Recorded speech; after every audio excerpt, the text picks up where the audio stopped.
Olá! Você sabe quando ocorre um leilão judicial? Ele é realizado quando o bem é apreendido ou penhorado por meio de um processo judicial. Então, o valor da venda é usado para quitar as dívidas do proprietário. Agora, como essa modalidade legal funciona? O que pode ser leiloado? Como participar?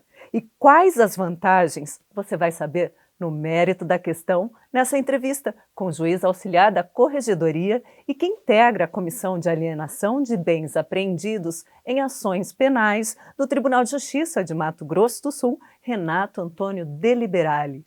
Então vamos lá. Primeiro, quais podem ser as origens dessas ações? Fernanda, toda vez que o cidadão procura o judiciário, ele quer resolver um problema seu. Muitas vezes na busca de receber uma dívida, uma indenização, algo que lhe seja de direito. Então os leilões, eles servem como a efetivação desses direitos em um último momento, já na fase de execução. Então, os leilões podem ocorrer nas ações cíveis, que são essas onde se busca o recebimento de um valor, mas não só no recebimento de valores, como também, por vezes, em outros momentos onde não há acordo entre as partes. Por exemplo, quando duas pessoas têm um imóvel comum e uma delas deseja vendê-lo. Pode ser promovida uma ação de alienação judicial. Então, esse bem é alienado para que o valor seja dividido entre essas duas pessoas. Mas também o leilão é muito utilizado nas ações criminais, quanto aos bens apreendidos.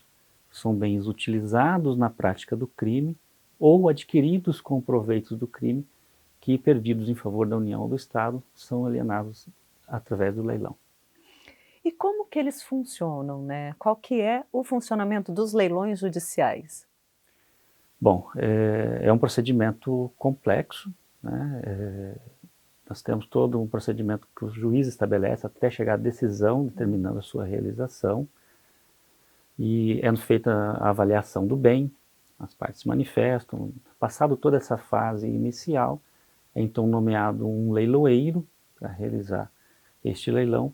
Ele é nomeado através de sorteio, é uma norma do CNJ, tanto nos leilões cíveis quanto nos criminais é feito um sorteio, e aí publicados os editais com todas as regras do leilão, para que aquele bem possa ser levado efetivamente e seja de conhecimento geral para que as pessoas possam participar deste leilão.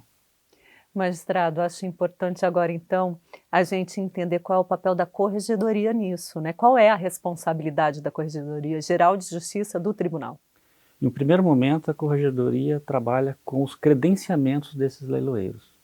São leiloeiros dos quais são exigidas experiência, toda uma estrutura física, que tenha depósito, que já tenha atuado em outros leilões, que não tenha antecedentes que possam pesar contra si. Então, há todo um critério e levados a esse credenciamento. E também a Corregedoria trabalha com os leilões dos bens apreendidos. É formada uma comissão e esses poderes são delegados à Corregedoria. Então a Corregedoria é quem centraliza esses leilões de bens apreendidos. São esses veículos que normalmente estão apreendidos nas delegacias, abarrotando todo o seu espaço físico. E quem que organiza, né? Porque a gente costuma falar em leilão, já busca os leilões que vêm, né, na nossa mente, leilão de gado. Então, assim, claro que eu não quero fazer essa semelhança, mas falando de funcionamento mesmo, quem que organiza os leilões judiciais? Como eu disse, após a decisão do magistrado, há uma atuação do seu cartório, da sua serventia. Aqui no nosso estado também atua a CPE, né, com a publicação do edital no Diário da Justiça, o encaminhamento da nomeação ao leiloeiro. O leiloeiro participa na elaboração desse edital. Dentro do processo, nessa fase, o magistrado já está analisando toda a parte documental, se há credores, se há direitos reais sobre o bem, uma série de análises que são essenciais para que esse bem seja alienado. O leiloeiro então assume essa responsabilidade, lança esse bem no seu site e lá coloca estabelecidas as datas para início e fim desse leilão, em um primeiro leilão e o segundo leilão. Nesse primeiro tem que ser vendido pelo valor da avaliação, no segundo pode ser vendido por um valor menor. Então o leiloeiro faz todo esse acompanhamento, Uma vez chegado ao ponto final do leilão, estabelecido o valor da venda, finalizado o leilão e assinado o auto de arrematação e a carta de arrematação aí de volta pelo magistrado do feito. O senhor já colocou algumas coisas aqui como carros, mas o que pode ser leiloado pela justiça? Muito bem. Todos os bens lícitos, né, que sejam de comércio lícito e que estejam numa dessas situações processuais que eu mencionei. Então podem ser bens móveis ou imóveis, podem ser joias, o gado que você mencionou, veículos, os imóveis, fazendas, apartamentos, enfim, todos os bens. O que não pode ser vendido são armas apreendidas em processos criminais, esses são entregues para o Exército, para fins de destruição, e às vezes são cedidos também para a força policial para seu uso. E como participar desse leilão, doutor? Como que, né, que o interessado chega a participar? O leilão ele é essencialmente eletrônico atualmente. Pode ser presencial, sim, mas só como exceção. Para participar então do leilão eletrônico, basta acessar o site de algumas das empresas leiloeiras credenciadas no Tribunal de Justiça de Mato Grosso do Sul e fazer o seu cadastro. Cada leiloeiro tem lá mencionados os itens necessários, documentos pessoais, com foto, pede-se até documentos de cônjuge para depois preencher a documentação essencial. Então há todo um cadastro feito no site de cada leiloeiro. E a pessoa toma conhecimento do leilão também por esse site ou pelo Diário da Justiça. Então pode acessar leilões também de outros estados. Esses leiloeiros normalmente são credenciados não só no nosso tribunal, mas também em outras empresas como o Detran e outros tribunais. E quem pode participar? Todo mundo pode participar? Tem alguma exceção? Em princípio, qualquer pessoa maior de idade, capaz, que esteja na livre administração dos seus bens. Mas há exceções. O próprio Código de Processo Civil estabelece que, por exemplo, aquelas pessoas que representam as partes do processo, como seus advogados, o tutor em relação ao tutelado, o curator em relação ao curatelado, o juiz, promotor, defensor, não podem participar, não podem dar lances em leilão. E também os servidores do fórum que estejam atuando na vara onde o processo tramita. É sempre importante a sua pergunta, também me vem à mente, há uma outra situação, curiosa até, que a legislação estabelece, que se o bem que for alienado for uma sucata, isso acontece muito nos leilões de bens apreendidos criminais, por conta do tempo que ficam apreendidos, somente empresas especializadas podem adquirir sucatas, porque esse bem não pode ser comercializado inteira e nem em partes, nem como peças. Então só algumas empresas cadastradas no Detran e especializadas nisso é que poderão adquirir. E como que eu consulto, né? O senhor já colocou aqui que prioritariamente é online, né, eletrônico. Como que eu posso fazer essa consulta do que tem para ser leiloado, de que bem que tem lá? Nos sites dos leiloeiros, né? Lá é o lugar mais adequado. É preciso um pouco de pesquisa sobre isso, né? O nosso tribunal publica no Diário da Justiça. Os leiloeiros, como têm interesse em comercializar, porque vivem disso, também publicam em outros locais. Mas os sites deles são os mais adequados. Eu preciso aqui aproveitar o gancho da sua pergunta para fazer um alerta. Não tem sido incomum pessoas dizerem que estão credenciadas no nosso tribunal ou que fazem leilões para Receita Federal, para outros ramos da justiça, para a Justiça Federal, trabalhista, e os sites depois são identificados como falsos, né? Isso é algo muito grave, já aconteceu algumas vezes, mencionando o nosso tribunal, mencionando a Receita Federal, nós já vimos. Então, qual é o local mais seguro para que se identifique quais são os leiloeiros de fato credenciados?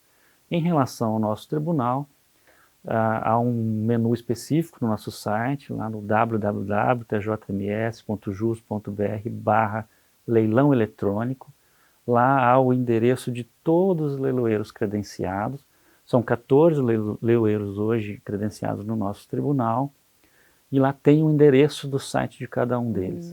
Então lá é possível acessar o endereço correto, aquele onde está de fato o leilão e que ele é real e que ninguém será envolvido em nenhum tipo de fraude. Então, uma segurança é fazer essa conferência mesmo, né? Sim, no site do órgão que está realizando o leilão.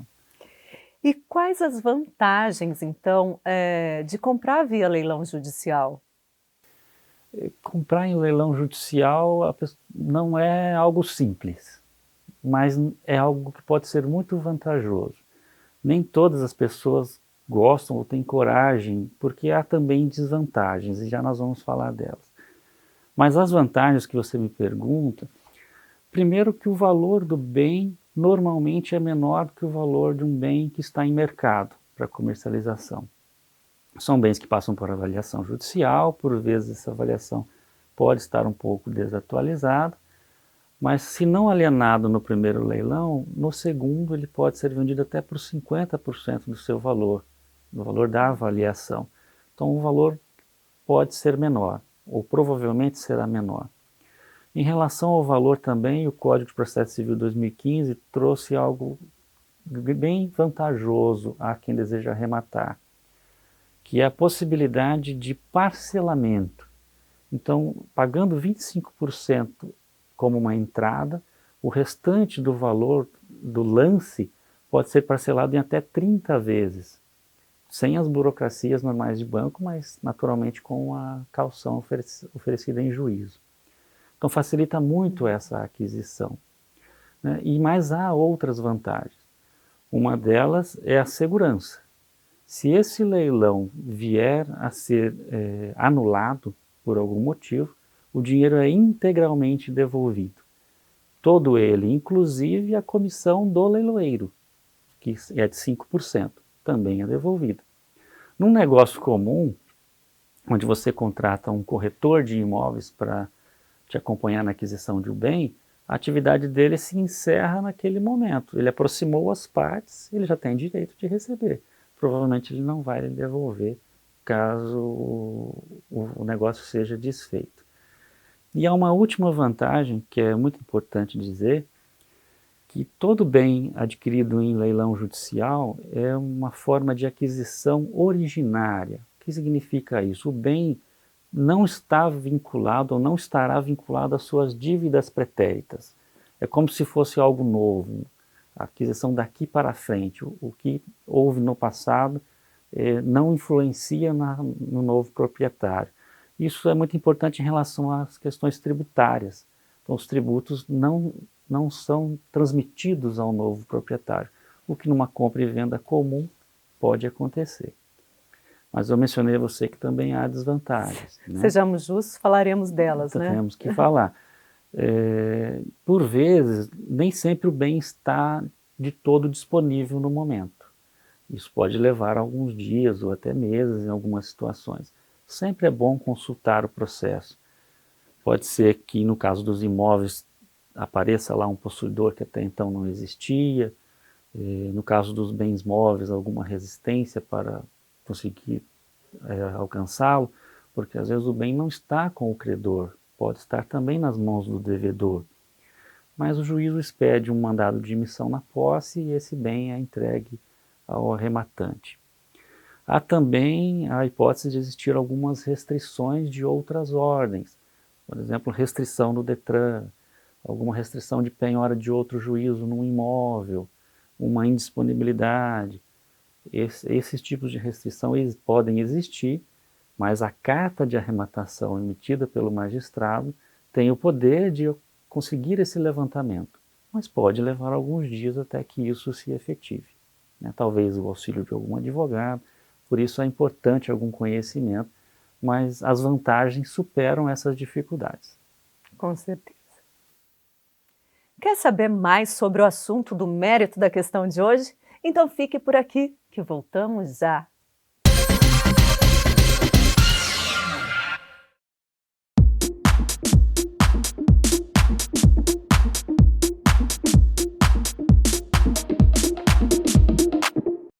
Quem nunca ouviu falar que se a pessoa não fizer o teste do bafômetro, ela não pode ser presa por embriaguez ao volante? Este é um grande equívoco. Se o policial parar uma pessoa que está dirigindo embriagada, ele pode simplesmente colocar os dados no inquérito e no boletim de ocorrência e esta pessoa estará presa.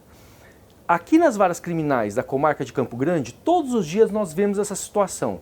Se os senhores não querem ter esse tipo de incômodo, os senhores não podem ingerir bebida alcoólica e após dirigir. Todos nós devemos fazer a nossa parte como bons cidadãos.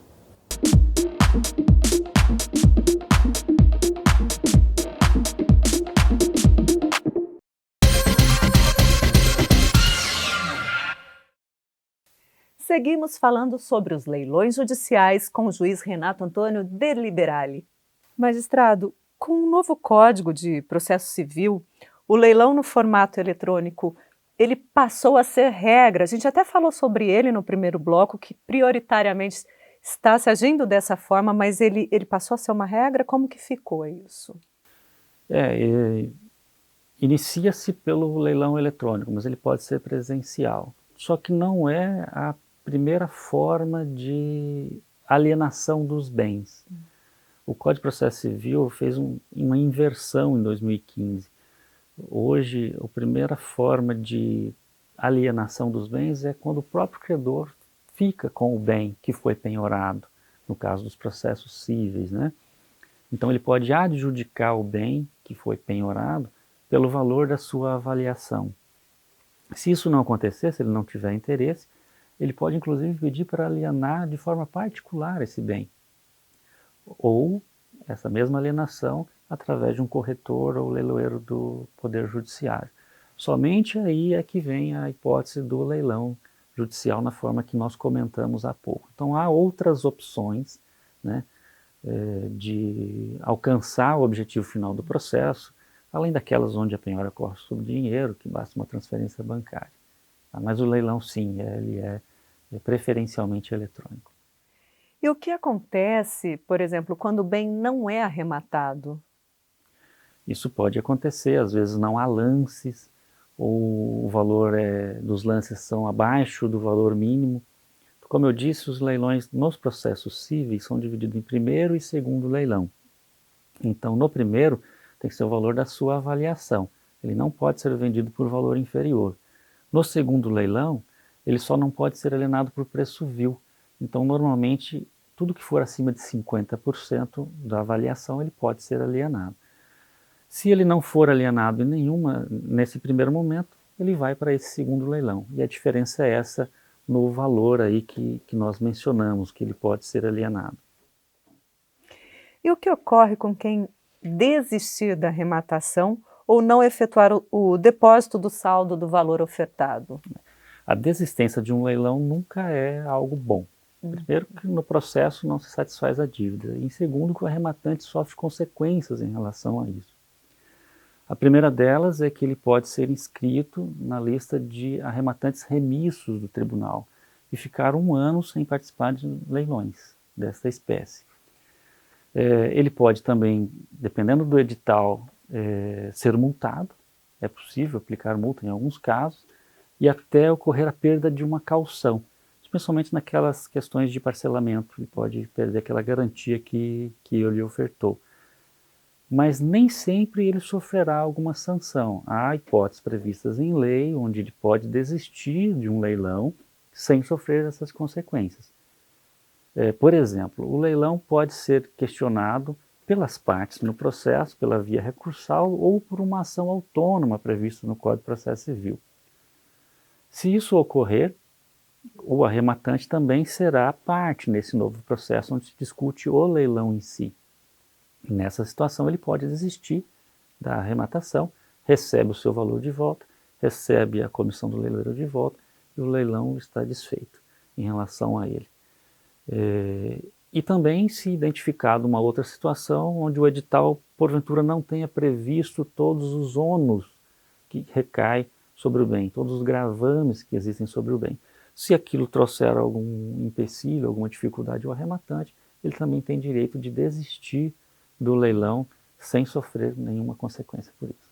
Quem fornece a carta de arrematação? O juiz do processo onde o bem foi alienado.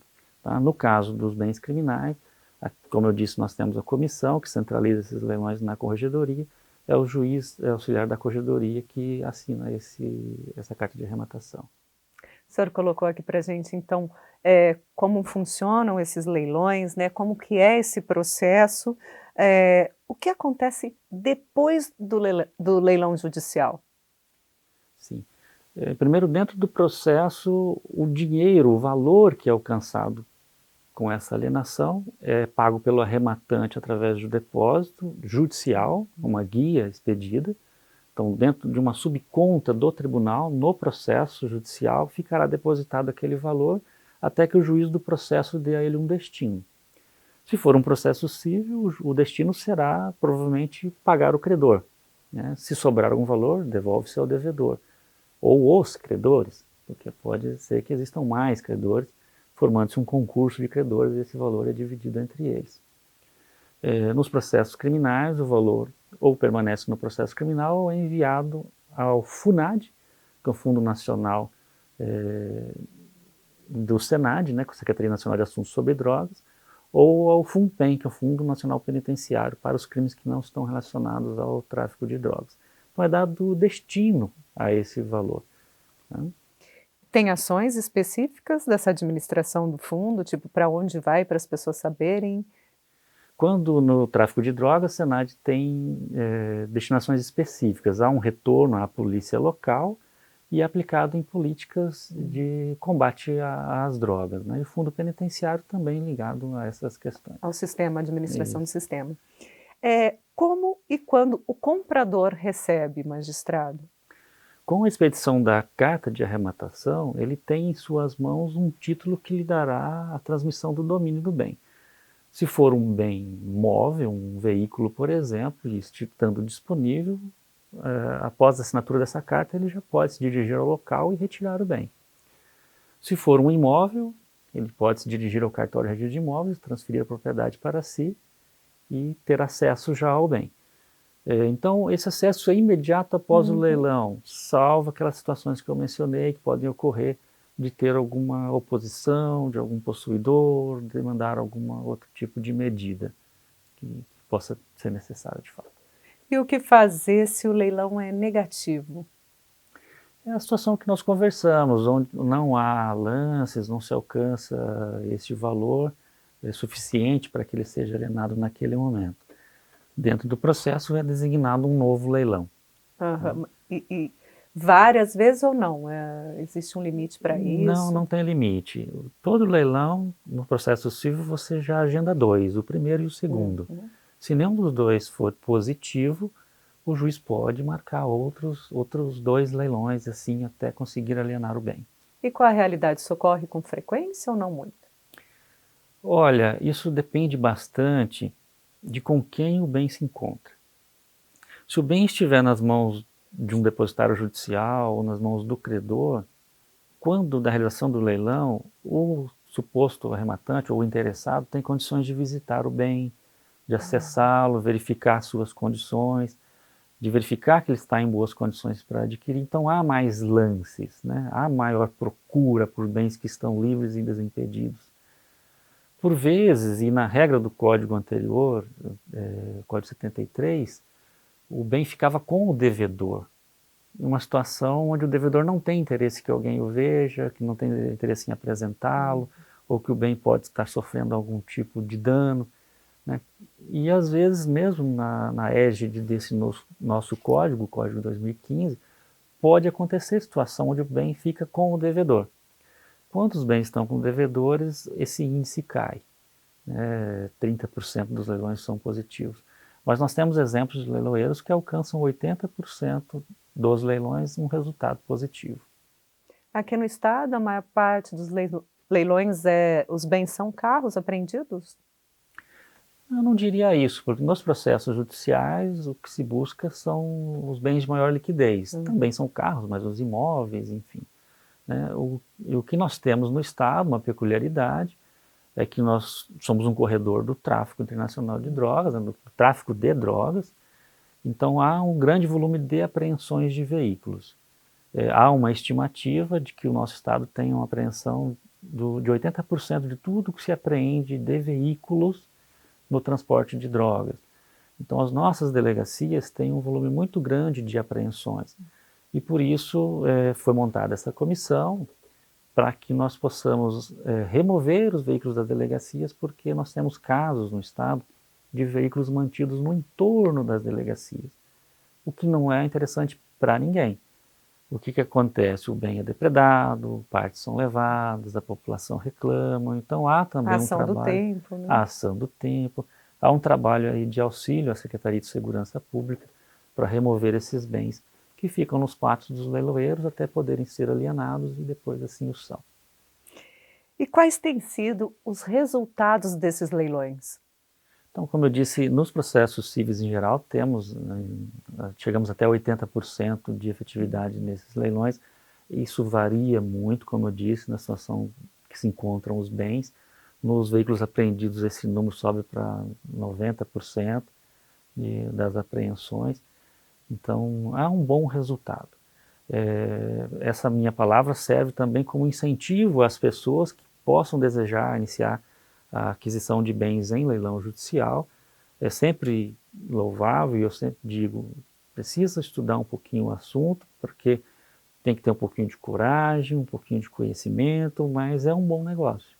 Para quem adquire, isso pode trazer algum tipo de resultado, um lucro, e auxiliar também o Poder Judiciário em dar efetividade a esses processos, na venda desses bens. Obrigada, magistrado, pela sua entrevista. Eu agradeço. Muito obrigado eu por dar essa oportunidade à Corregedoria de trazer informações sobre o seu trabalho e ao jurisdicionado de conhecer um pouco mais sobre os leilões e que todos possam fazer uso e tenhamos a maior transparência possível em tudo que é realizado em relação a isso. A edição de hoje termina aqui, mas saiba que você pode assistir aos programas já exibidos no YouTube, nos canais do Tribunal de Justiça de Mato Grosso do Sul e da Assembleia Legislativa do Estado. Até o próximo Mérito da Questão.